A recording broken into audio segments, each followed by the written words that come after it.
BNP দেশীয় অস্ত্র নিয়া মহড়া দিয়া বাজারে মাইক নিয়ে ঘোষণা দিতেছে বাজারের খাজনা তাদেরকেই দিতে হবে। শুনেন।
আওয়ামী লীগ বদমাইশ ছিল, কিন্তু চালাক বদমাইশ ছিল।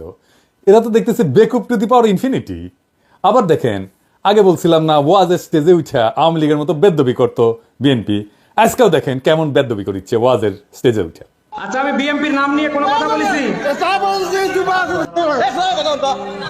আপনি কাকে আমি কি বিএনপির নাম নিয়ে কথা বলেছি? আপনি কথা বলেন, বলেন বলেন কথা বলেন, কথা বলেন, আপনি কথা বলেন। আপনার সাহস তো কম না।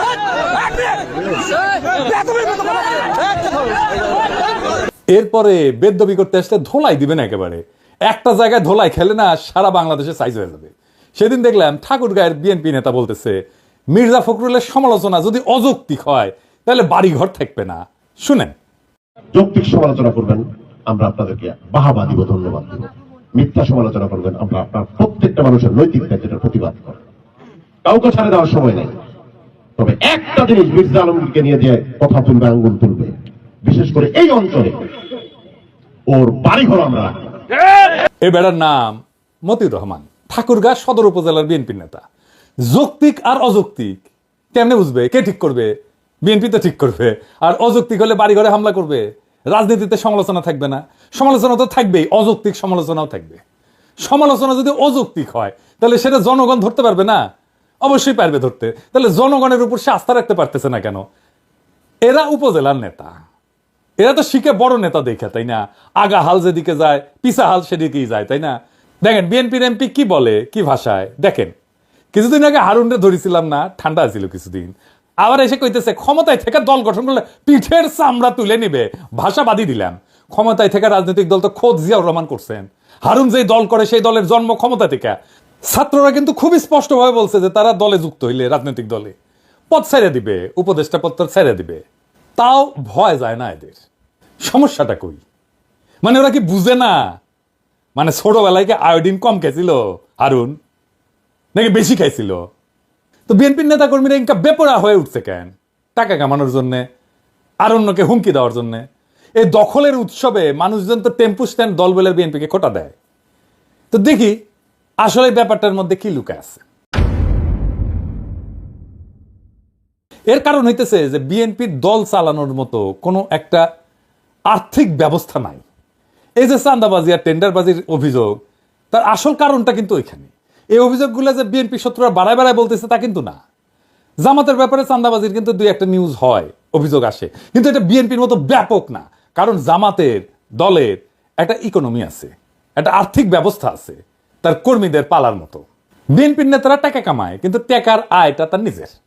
পাচার হয়তো করে না, কিন্তু টাকাটা তার নিজের। এর একটা অংশ তারা হয়তো পার্টিতে চাঁদা দেয়, বড় জোর নির্বাচনের সময় কর্মীদের হাতে কিছু টাকা টাকা দেয়। বছরের বাকি সময় নেতা কর্মীরা কিভাবে চলবে, পরিবারের ভরণ পোষণ কিভাবে হবে, কোরবানি কিভাবে দেবে, বাচ্চাদের 2 দিন চিকেন ফ্রাই কিভাবে খাওয়াবে, সে ব্যাপারে বিএনপির কোনো নজর নাই। বিএনপির কর্মীরা নিম্নবিত্ত পরিবারের ছেলে মেয়ে, তাদের নিয়ে, তাদের ভবিষ্যৎ নিয়ে দলের নেতাদের কোনো চিন্তা আছে বলে মনে হয় না। আছে কি? আপনারাই বলেন, করে চিন্তা না? বিএনপির এই কর্মীরা মাঠ পর্যায়ে, তৃণমূলের কর্মীরা বেশিরভাগই ঘরের খাইয়া বনের মশতারায়, কিন্তু সেটার তো একটা লিমিট আছে, তাই না? তাইলে দলের নেতাদের উন্নতি, তাদের আয় রোজগার বৃদ্ধি, তার সাথে সাথে কর্মীদের এবং দেশের উন্নতি হওয়ার কথা, তাই না? বিএনপির বেলায় কিন্তু সেটা দেখি না। তো জামাতের বেলায় দেখা যায়, কিন্তু জামাতের বিশাল বিশাল আর্থিক ইনস্টিটিউট তারা তৈরি করতে পারছে। আমরা পরবর্তীতে এটা নিয়ে আলাপ করব। কিন্তু ধরেন বিএনপির ব্যাপারে দেখি, বিএনপির কোনো ইনস্টিটিউট আছে, প্রতিষ্ঠান আছে? ধরেন হাসপাতাল, ডায়াগনস্টিক সেন্টার, ওষুধ কোম্পানি, মানে জামাত যেগুলো করে আর কি, ব্যাংক, গার্মেন্টস, মার্কেট, স্কুল আছে, বিশ্ববিদ্যালয় আছে, টিভি স্টেশন আছে, ব্যাংক আছে, হোটেল আছে, রেস্টুরেন্ট আছে, এমনকি নাটকের দল, গানের দল আছে? নাই। ইকোনমিক, কালচারাল, ইন্টেলেকচুয়াল কোনো অ্যাসেট নাই। সংবাদপত্র আছে, কুরিয়ার সার্ভিস আছে, আইটি ফার্ম আছে, কনসালটেন্সি সার্ভিস আছে, রিসার্চ সেন্টার আছে, থিঙ্ক ট্যাঙ্ক আছে? নাই। কর্মী থেকে বুদ্ধিজীবী পর্যন্ত কোথাও প্রফেশনালি এনগেজ হওয়ার কোনো ব্যবস্থা নাই বিএনপির লোকদের। বিএনপির কয়টা প্রতিষ্ঠান আছে যেখানে তাদের কর্মীরা চাকরি পায়? বিএনপির শক্তিশালী শ্রমিক সংগঠন কোথায়? জামাত তো বিএনপির চেয়ে ছোট দল। জামাতের যতগুলো হসপিটাল আছে তার তো 10 গুণ হাসপাতাল থাকা উচিত বিএনপির, তাই না? 10 গুণ বাদ দিলাম, জামাতের যতগুলো আছে ততগুলো হাসপাতাল নাই কেন বিএনপির? বিশ্ববিদ্যালয়, স্কুল, কোচিং সেন্টার, সারা দেশে কোনো হোটেল আছে, কারখানা আছে? বিএনপি কর্মীরা কেন স্বাভাবিকভাবে জানে না যে অমুক প্রতিষ্ঠানে গেলে আমার চাকরি হওয়ার কথা?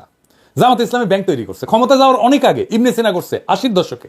আর একটা কারণ, এই সমস্ত প্রতিষ্ঠান থাকা রাজনৈতিক দলের জন্য খুবই দরকারি, কারণ পার্টির কর্মীদের কাজের মধ্যে থাকা দরকার। শ্রম না দিয়া বিনা পরিশ্রমে অর্থ উপার্জনের যে মানসিকতা, সেইটা খুবই বিপজ্জনক মানসিকতা, এবং এইটা একসময় করাপ্ট হবেই, তাকে করাপ্ট করে ফেলবে। বাংলাদেশের রাজনৈতিক নেতারা, আপনারা কিছু মনে করবেন না, আপনাদের অসম্মান করার জন্য আমি এটা বলতেছি না, এটা বাস্তবতা। আপনার পেশা কি? আপনার আয় উপার্জন কিভাবে হয়? আমি তো কারোই বৈধ প্রকাশ্য কোনো আয়ের উৎস দেখতে পাই না। এটা রাজনীতিতে সবসময় একটা কোশ্চেন মার্ক। বিনা পরিশ্রমে টাকা উপার্জনের উপায় থাকলে দলের কর্মীরা অসৎ কাজে জড়িয়ে পড়ার সুযোগ পাবে। মানে ক্ষমতা আছে কিন্তু কাজ নাই, এরকম মানুষজন বিপদের কারণ হয়ে দাঁড়াবে। তো তাদের মাথায় শয়তান বাসা বাঁধবে সহজেই। আমি পেশার খুব গুরুত্ব দিই। মানে দেখবেন যে ফেসবুকে এসে অনেকে রাজা উজির মারে না, আমি অমুক, আমি তমুক, প্রচুর জ্ঞানের কথা বলে। ওর একটা লিঙ্কডইন প্রোফাইল খুঁজে বের করবে, তাইলে বুঝবেন যে ও আসলে প্রফেশনালি, পেশাগতভাবে সে কি করে, কোথায় করে, কাদের সাথে কাজ করে, তার নেটওয়ার্কের মধ্যে কারা কারা আছে, এটা দেখবেন। এটা খুব জরুরি। আপনি অনেক দেখবেন মানে রিসার্চার, পিএইচডি, অমুক তমুক, মেলা কিছু করে ফেলছে, লিঙ্কডইনের কোনো প্রোফাইলই নাই, বুঝছাও? তার মানে ও কিছু করে না, কিচ্ছু না, বা যা করে সেটা বলতে চায় না সে। বুঝতে পারছেন? এটা যদি চিন্তা করে দেখেন যে বাংলাদেশে সমাজের নিচ থেকে উপরে ওঠার ভালো কোনো রাস্তা নাই। এক প্রজন্মের মধ্যে নৈতিকতার সীমার মধ্যে এক শ্রেণী থেকে আরেক শ্রেণীতে যদি উঠতে চায়, সেটা প্রায় অসম্ভব ব্যাপার। এই বাস্তবে যদি এটা আপনি করতে চান, তো একটাই মাত্র পথ খোলা আছে, সেটা রাজনীতি। রাজনীতি করে আপনি প্রচুর টাকা কামাইতে পারবেন, আপনার আর্থিক অবস্থা যাই থাকুক না কেন, তাই না? এটা খুব বিপজ্জনক একটা দেশের জন্য, খুবই বিপজ্জনক একটা দেশের জন্য। এই জন্যই বাংলাদেশের রাজনীতি দাঁড়াইতে পারে না, রাজনৈতিক দলগুলো দাঁড়াইতে পারে না, শক্তি অর্জন করতে পারে না।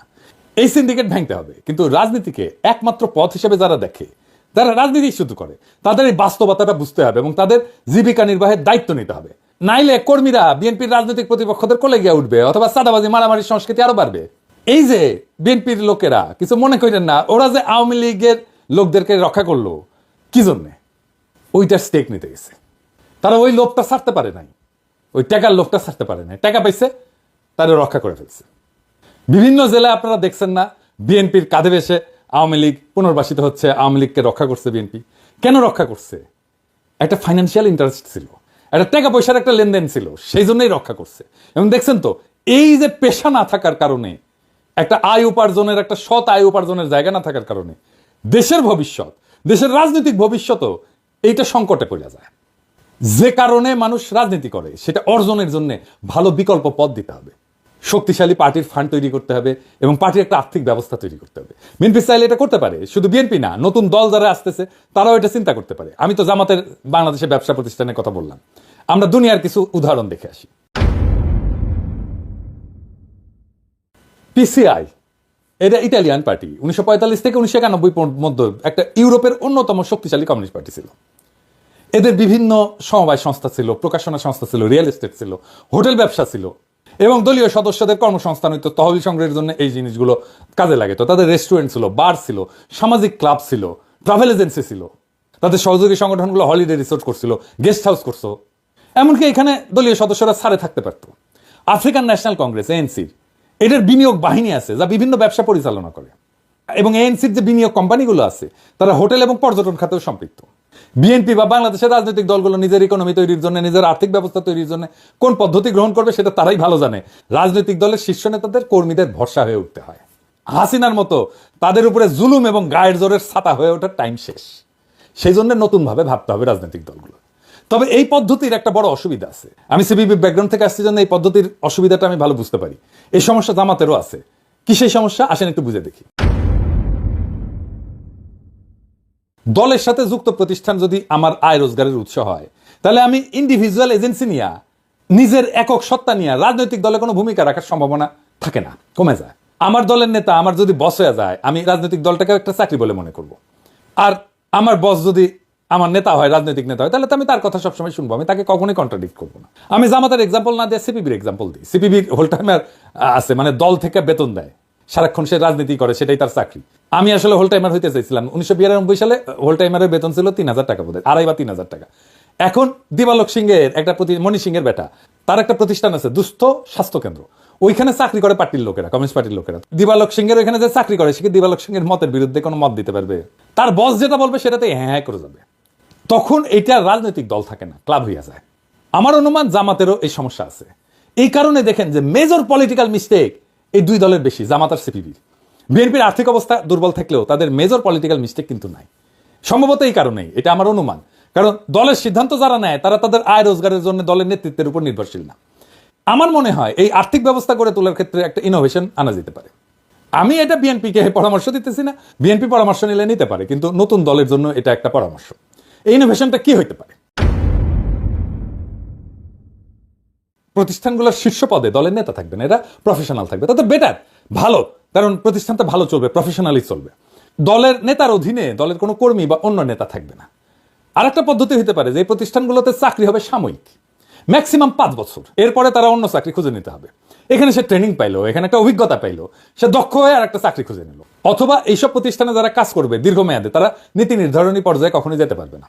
তো এটা ছাড়াও তো সমস্যা আরো অনেক। বিএনপিতে এখন মধুর মাছির আনাগোনা, দুর্দিনে কর্মী খুঁজে পাওয়া যায় হাতে গোনা। আর এখন সিনিয়র প্রবীণ নেতারা ধাক্কা খেয়ে মাটিতে পড়ে যায়। তাও খালেদা জিয়ার উপদেষ্টা রিজভী ভাইয়ের মতো নেতাদের দেখেন।